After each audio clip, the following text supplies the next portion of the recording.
बाबा जी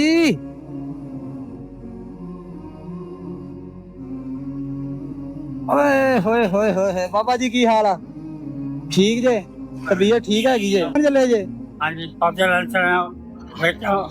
बच्चे कुरान पाक पढ़ रहे उन्होंने वास्ते माशाअल्लाह माशाअल्लाह ते बड़ी चंगी गल आ बाबा जी जुत्ती हैं जुत्ती बड़ी पुरानी आ ਤੁਹਾਡੀ ऐसा ही कोई नहीं ਇਹਨੂੰ ਲਾਓ ਇੱਥੇ ਸਾਈਕਲ ਨੂੰ ऐसा ही कोई नहीं भाई ਹੈ ऐसा ही कोई नहीं ਐਸਾ ਕੋਲ ਕੋਈ ਨਹੀਂ नहीं जी ਜੁੱਤੀ ਲੈਣ ਵਾਸਤੇ हाँ जी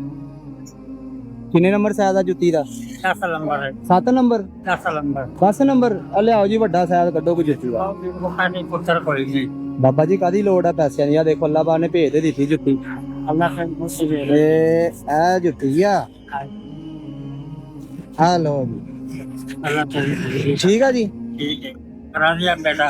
अल्लाह तेरे 5 रुपए को वापस देगा ਆਮੀਨ ਆਮੀਨ ਆ ਫੜੋ ਇਹਨੂੰ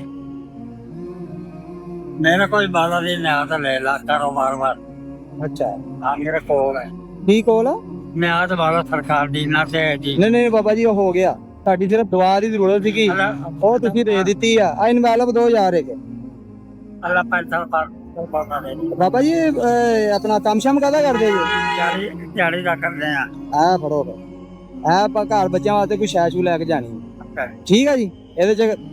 ਥੋੜੇ ਜਿਹੇ ਪੈਸੇ ਆ ਉਹ ਤੁਹਾਡਾ ਖਰਚਾ ਠੀਕ ਆ ਬਾਬਾ ਜੀ बड़ी मेहरबानी वालेकुम सलाम ठीक है जी अल्लाह दिस क्या हाल है ब्रदर ठीक है ऐसा भैया ठीक है आपकी अल्लाह सानू बता देगा वालेकुम सलाम कैसे हैं ब्रदर ठीक है भैया ठीक है आप लोगों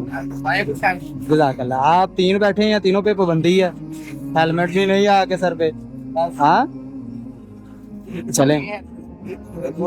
मेरे पास अब है नहीं नहीं तो मैं आपको जरूर देता सुधार रह गया फिर कभी मुलाकात होगी तो मिलेगी